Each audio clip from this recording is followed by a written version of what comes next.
Hello everyone, good morning all of you. कैसे हो सभी? मस्त हो सभी? रिप्लाई कर रहा हूँ सभी। तो देखिए, आज की क्लास का जो टॉपिक होगा वो क्या होगा? Reducible variable separable method. ठीक है, इससे पहले वाली क्लास में हमने क्या देखा था? Variable separable method. आज की क्लास का जो टॉपिक होगा रिड्यूसिबल टू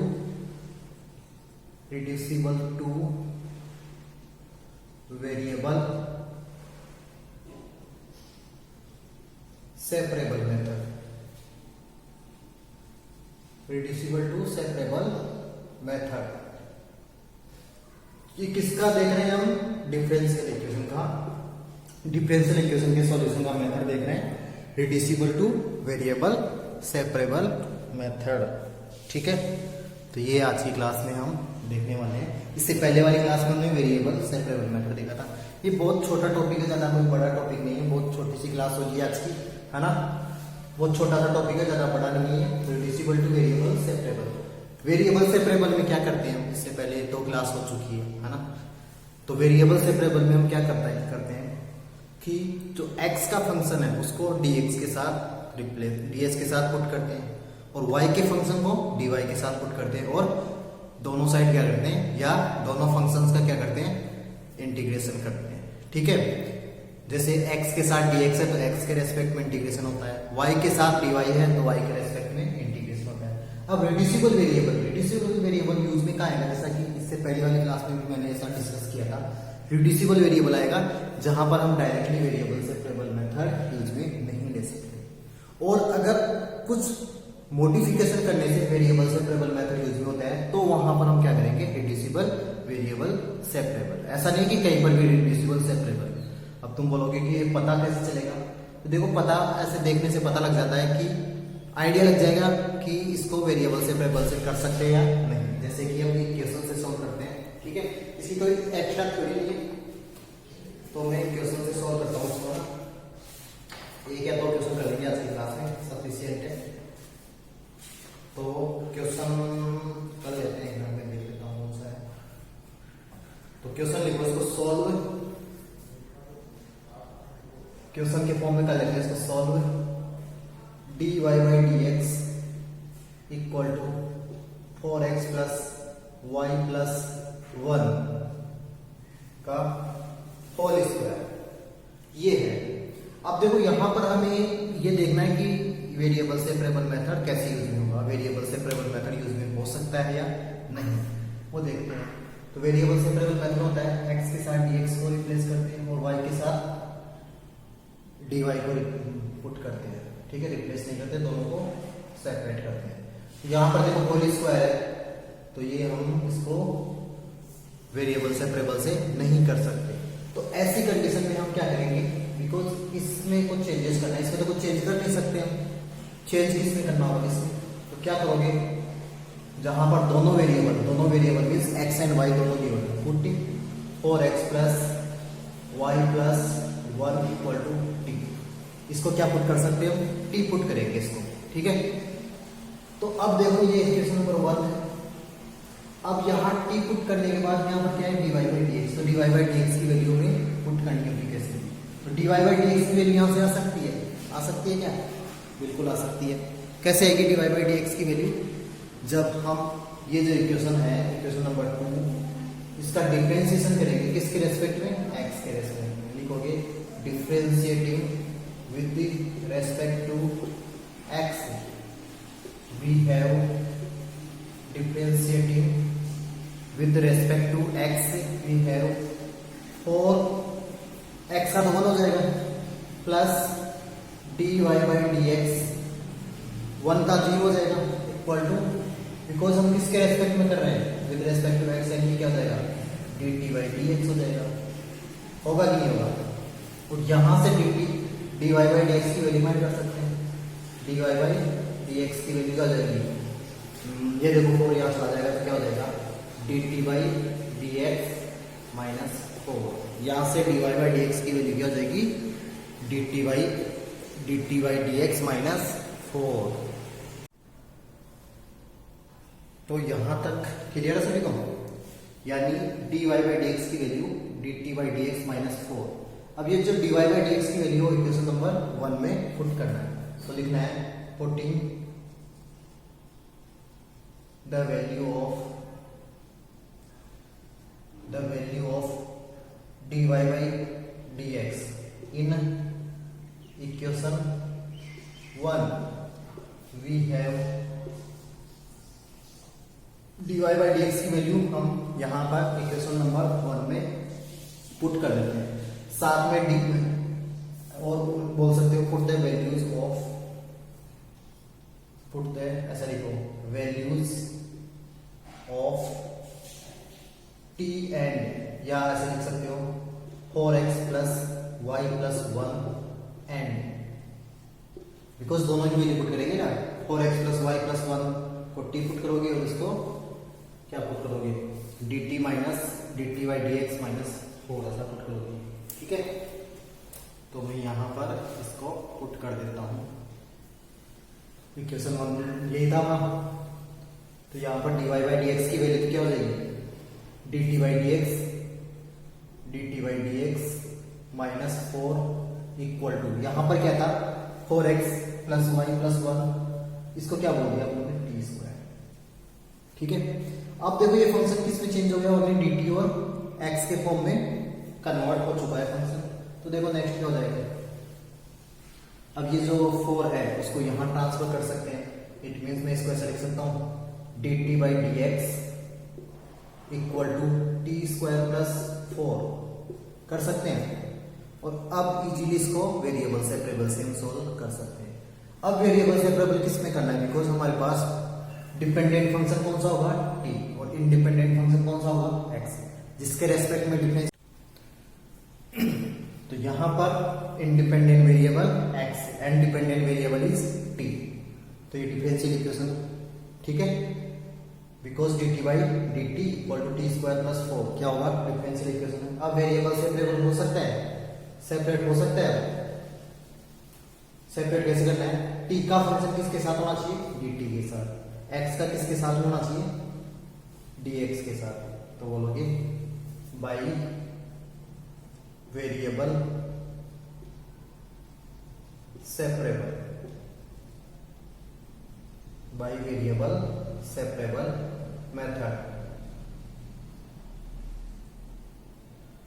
कई बार इसको ऐसे बोल देते हैं बाई वेरिएबल्स सेपरेबल। वेरिएबल्स क्यों बोलोगे, बिकॉज मोर देन 2 वेरिएबल है x और मोर देन 1 वेरिएबल्स सेपरेबल ऐसा बोल देते हैं। ठीक है, तो देखो इसको कैसे सेपरेट कर सकते हो। क्या बोला था कल, जो dt होती है या dy होता है या dx होता है वो डिवाइड में कभी भी नहीं होता है, ये यहाँ नहीं होना चाहिए। इसको यहाँ रिप्लेस करो और t का फंक्शन यहाँ रिप्लेस करो, क्या हो जाएगा dt by T square plus 4 और इसको dx। अब बोलोगे यहाँ dx x तो है ही नहीं, क्या प्रॉब्लम है, इसका इंटीग्रेशन कर सकते हो, इजीली इंटीग्रेशन कर सकते हो, कुछ नहीं है तो 1 मानोगे, 1 का इंटीग्रेशन x होता है। इसके बाद में क्या लिखते हैं integrating both sides, integrating both sides लिखते हैं, क्या लिखते क्या लिखता हूं ताकि यहीं पर पूरा हो जाए question. dt by T square plus 2 का स्क्वायर ऐसा बोल दो उसको इक्वल टू 1 इंटू dx। ठीक है, अब देखो यहाँ पर टी स्क्वायर प्लस 2 स्क्वायर कौन सा होता है, a square plus x square कौन सा फॉर्म होता है tan इनवर्स x, यानी 1 बाई a यानी 1 by 2 tan inverse x by a यानी t बाई 2। ठीक है, इक्वल टू 1 का हो जाएगा x प्लस c। अब देखो यहाँ पर ऐसा नहीं करोगे, tan इनवर्स से c पुट करोगे। ठीक है, x का x ही रखोगे। अगर यहाँ पर tan इनवर्स के फॉर्म में आता तो इसको भी क्या करते tan इनवर्स के फॉर्म में रिप्रेजेंट करते। ठीक है, तो आ गया होगा समझ में जी। तो इसके बाद में t की वैल्यू पुट कर देते हैं, तो फाइनल आंसर क्या हो जाएगा हमारा। इसके बाद में 1 बाई 2 tan इनवर्स t की वैल्यू क्या थी 4x प्लस वाई प्लस 1, यही था। क्या थी t की value 4x plus Y plus 1 divided by 2 तो है। इक्वल टू एक्स प्लस सी। ये इसका आंसर है। बस आगे अगर सोल्व होता है तो इसको सोल्व कर सकते हो, अदरवाइज ये सफिशिएंट है। इसका आंसर यहाँ तक सफिशिएंट है। ठीक है, अब किसी को डाउट है कि आगे कैसे सोल्व करेंगे वो भी देख सकते हैं। पहले इसको नोट कर लो यहाँ तक, फिर आगे देखते हैं इसको कैसे सोल्व कर सकते हैं। ठीक है,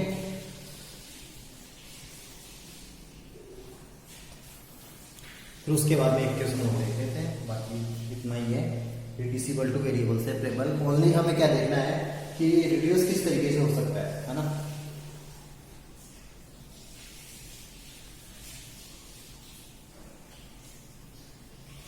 तो देखो या तो इसका आंसर ये सफिशिएंट है, या इसको और सोल्व करना चाहो तो कर सकते हो। यहाँ लिख देता हूँ। देखो हमारे पास क्या है, 1/2 tan इनवर्स ब्रैकेट में 4x प्लस वाई प्लस 1/2। ये जो 2 है वो यहाँ चला जाएगा, तो अपने पास क्या हो जाएगा, tan इनवर्स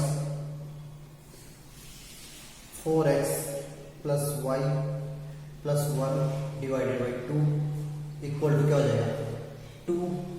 देखो ये दोनों के साथ मल्टीप्लाई हुआ, x प्लस सी, ऐसा हो जाएगा। ठीक है, उसके बाद में tan इनवर्स यहाँ चला जाएगा, तो क्या हो जाएगा ये 4x प्लस वाई प्लस 1/2, और ये क्या बन जाएगा tan, और ये बन जाएगा हमारे पास 2x plus 2c। 2x plus 2c को भी कई बार क्या बोल देते हैं, c बोल देते हैं, कैपिटल C बोल देते हैं, है ना। जैसा कि माइनस सी आए तो भी उसको प्लस सी बोल सकते हो, बिकॉज ये कांस्टेंट है, कांस्टेंट कुछ भी पुट कर सकते हैं, है ना। तो इसके बाद में फाइनली क्या बोल सकते हैं इसको, 4x plus Y plus 1 equal to 2 times of, because ये 2 इससे मल्टीप्लाई हो जाएगा, और ये 10 क्या हो जाएगा 2x प्लस 2c। ठीक है, ये इसका फाइनल आंसर हो जाएगा। चाहो तो y के फॉर्म में बोल सकते हो कि y इक्वल टू क्या हो जाएगा 2 tan 2x plus 2c minus 4x minus 1, इस टाइप से बोल सकते हो, अदरवाइज ये इसका आंसर है। ठीक है, तो यहाँ पर ये क्लियर हो गया होगा reducible to variable separable method कैसे सोल्व करते हैं। नोट करो, उसके बाद में एक और क्वेश्चन देख लेते हैं। ठीक है, बस इतना सफिशिएंट है इस क्लास के लिए। एक और क्वेश्चन देख लेते हैं। नोट हो गया सभी से। तो अब नेक्स्ट क्वेश्चन और देखते हैं इसका, जो कि लास्ट रहेगा आज की क्लास का।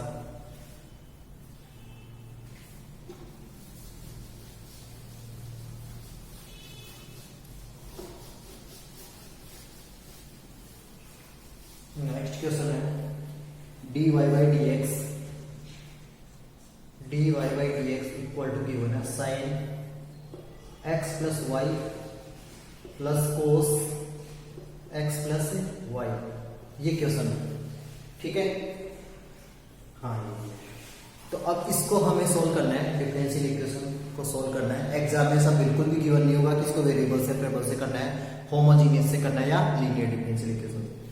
देखो जब तीनों मेथड समझ हो जाएंगे ना, जब तीनों मेथड हम कंप्लीट कर चुके होंगे, तब तुम्हें इजीली पता आइडेंटिफाई कर सकते हो तुम कि किस क्वेश्चन को किस मेथड से करना है। होमोजीनियस से कैसे करना होता है, वेरिएबल सेपरेबल से कैसे कब करना होगा, और लीनियर डिफरेंशियल इक्वेशन से कब करना है। अभी हमारा टॉपिक है वेरिएबल सेपरेबल, उसमें भी रिड्यूसिबल। तो सबसे पहले देखते हैं रिड्यूसिबल हो रहा है नहीं हो रहा। देखो सॉरी, वेरिएबल सेपरेबल हो रहा है नहीं हो रहा, नहीं हो रहा, बिकॉज x प्लस वाई ये साइन के एंगल के साथ आ रहा है, ये भी एंगल के साथ आ रहा है, इसको हम सेपरेट नहीं कर सकते। तो यहाँ पर तो क्लियरली दिख रहा है हमें पुट x प्लस वाई, जिसको सेपरेट नहीं कर सकते उसको t पुट कर दिया। अभी जैसे इससे पहले वाले क्वेश्चन में 4x प्लस वाई प्लस 1 को t पुट किया था, यहाँ पर किसको करोगे x प्लस वाई को, है ना।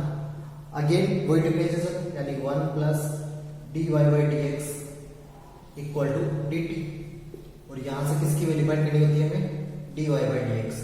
dy बाई dx की वैल्यू क्या जाएगी, ये dt बाई dx हुआ ना, dt by dx minus 1, dt by dx minus 1। ठीक है, अब ये सारी वैल्यू इक्वेशन, ये इक्वेशन 1 है, ये इक्वेशन नंबर 2 है। तो ये सारी वैल्यू जिसमें पुट करोगे तो क्या हो जाएगा, ये वैल्यू पुट करोगे तो क्या हो जाएगा, लिखोगे सब, putting the value of x plus y in equation 1 and dy by dx in equation number 1।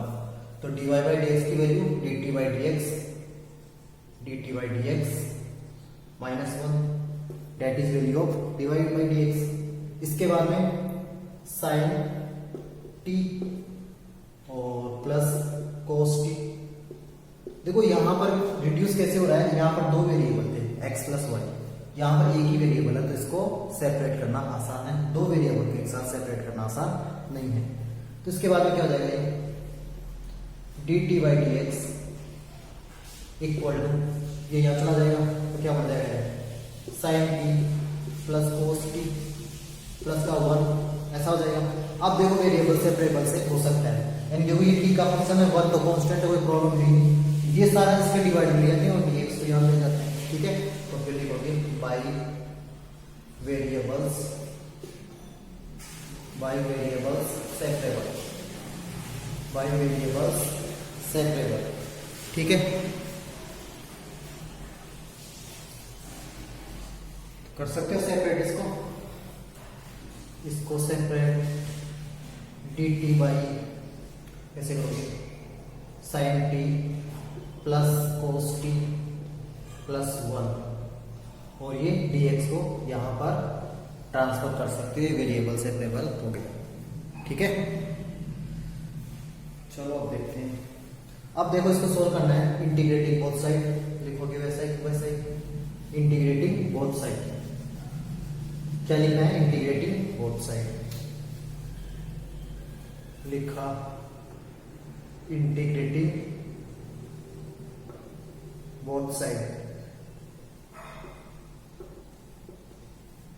तो ये हो गया integration of D t by sine t plus cos t plus 1 और ये हो गया integration of 1 into D x. Again यहाँ dx के साथ कुछ नहीं है 1 मानोगे। अब इसको सोल्व कैसे करोगे, इंटीग्रेशन में बताया था मैंने कैसे सोल्व करना होता है इसको। देखो कोस है साइन है, दोनों जगह साइन और कोस होता है, तो हम किस में कन्वर्ट करने की कोशिश करते हैं, इसको किस में कन्वर्ट करते हैं, इसको tan और sec में। तो देखो सबसे पहले मैं क्या कर सकता हूँ इसमें, देखना ध्यान से, dt, ये जो साइन t है तो उसको मैं ऐसा लिख सकता हूँ 2 sin t by 2 cos t by 2, sine 2 theta वाला फॉर्मूला लगा लिया, बिकॉज देखो cos के साथ 1 आता है तो cos 1 को रिमूव करता है, तो इसको क्या बोल सकता हूँ, cos को क्या बोल सकता हूँ 2 cos square t by 2 minus का 1 और ये प्लस 1 एज इट जाएगा, ठीक है, equal to integration of 1 dx। इस 1 से 1 कैंसिल, 2 कॉमन आ जाएगा दोनों जगह, चलो एक मिनट में 2 को कॉमन ले लेता, पहले ऐसे लिख देता हूँ 2 sin t by 2 cos t by 2 plus 2 cos square t by 2, ऐसा बोल सकते हैं, इक्वल टू, देखो इसको इंटीग्रेट करना चाहो तो कर सकते हो, पहले ये हो गया x प्लस सी, ठीक है। अब देखते हैं यहाँ पर भी 2 है, यहाँ पर भी 2 है, देखो cos में कैसे tan और sec में कन्वर्ट कैसे हो सकता है, cos स्क्वायर t कॉमन ले लेता हूँ यहाँ, देखो 1/2 तो बाहर आ गया, बाहर ले लेते हैं और ये dt, और यहां पर मैं कॉमन लेता हूं cos square t by 2, cos square t by 2 common लेते हैं, देखो 2 तो पहले से कॉमन आ गया, एक cos से एक cos कैंसिल हो जाएगा, sin t by 2 cos t by 2 tan t by 2, that is tan t by 2, और ये कितना हो जाएगा 1 इक्वल टू x प्लस सी। यहां तक समझ में आ गया सभी को, देखो 2 कॉमन था दोनों में, उसके बाद में cos square t by 2 common क्यों ले रहे हैं, बिकॉज हम इसको किस में कन्वर्ट करना चाह रहे हैं, tan एंड sec में, तो इस टाइप से हो गया, ठीक है। और इसके बाद में देखो ये 1/2 तो है ही है, और ये 1 अपॉन कोसेक स्क्वायर टी हो जाएगा sec square t by 2, sec square t by 2, समझ में आ गया होगा क्या करना चाह रहा हूँ, अपॉन में tan t बाई 2 प्लस 1 और ये कितना हो जाएगा x प्लस सी। कर सकते हो ऐसा, यहां तक नोट कर लो फटाफट, जिसने नहीं किया हो तो कर सकते हो फटाफट नोट।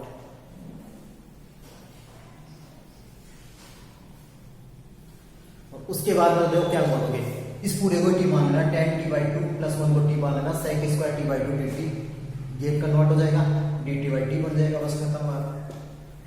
इसके बाद में तो कैसे हो जाएगा सोल्व, बोलोगे पुटिंग 1 प्लस, या ऐसा बोल दो 10t/2 plus 1 equal to u. अब टी थोड़ी बहुत पुट करोगे बिकॉज टी का तो पहले ही फंक्शन है। ये क्या बन जाएगा sec स्क्वायर t/2, और t/2 का भी करना है 1/2 आ रहा है 1/2 dt इक्वल टू du। ठीक है, तो यहां से क्या हो जाएगा ये sec square t/2 dt equal to क्या हो जाएगा 2d 2 इंटू डी। ठीक है, इसका मतलब हमारा जो फंक्शन किस में कन्वर्ट हो जाएगा, वापस रिपीट कर लेना, किसी का स्किप हो गया हो। 1/2 ये किस में कन्वर्ट हो गया 2d, और ये किस में हो गया u में x प्लस सी। तो इजीली देखो इस 2 से ये 2 कैंसिल हो जाएगा, या 1/2 इंटू ये तो 2 था ही, और ये 1/u क्या होता है log u equal to x plus C. इस 2 से 2 कैंसिल, और हमारे पास फाइनली क्या आ जाएगा log u equal to x plus C. अब u की वैल्यू क्या पुट करोगे 10t/2 प्लस 1, तो इसके बाद में क्या पुट कर दोगे log 10t/2 plus 1 equal to x plus C. अब देखो t को भी हमने कुछ अज्यूम किया था, t क्या था x प्लस वाई, तो फाइनली हमारा आंसर क्या हो जाएगा, सो log क्या हो जाएगा 10 आएगा 10x plus Y upon 2 plus 1 equal to x plus सी। ये हमारा क्या हो जाएगा आंसर, क्या हो जाएगा आंसर, यानी log 10x plus y by 2 plus 1 equal to x plus c is the answer. ठीक है, दिख रहा है नहीं, दिख तो रहा है। ठीक है, तो ये समझ में आ गया रिड्यूसिबल टू वेरिएबल सेपरेबल कैसे होता है। वेरिएबल सेपरेबल, हम वेरिएबल्स को खुद के डिफरेंशिएटर की पास सेपरेट करते हैं। इट मीन्स x को dx के साथ, y को dy के साथ, t हो तो dt के साथ। अगर रिड्यूसिबल हो रहा है यानी डायरेक्ट सेपरेबल नहीं हो रहा तो रिड्यूसिबल मेथड यूज में लेते हैं। रिड्यूसिबल मेथड में जो रिड्यूस नहीं हो रहा उसको t पुट करते हैं, उसके बाद में डायरेक्ट सोल्व कर लेते हैं। ठीक है, जो भी रिड्यूसिबल नहीं हो रहा, दो वेरिएबल होता है उसको t मान लेते हैं, उसका डिफरेंशिएशन करके dy बाई dx की वैल्यू और t की वैल्यू जो गिवन इक्वेशन है उसमें पुट करते हैं, उसके बाद में इजीली सेपरेट हो जाता है। तो ठीक है, आ गई होगी आज की क्लास समझ में, आ गई सभी को समझ में। अब नेक्स्ट इसी पर बेस्ड कुछ और क्वेश्चंस देखेंगे, उसके बाद में होमोजीनियस मेथड सॉल्व करेंगे हम। ठीक है, चलो आज के लिए इतना ही।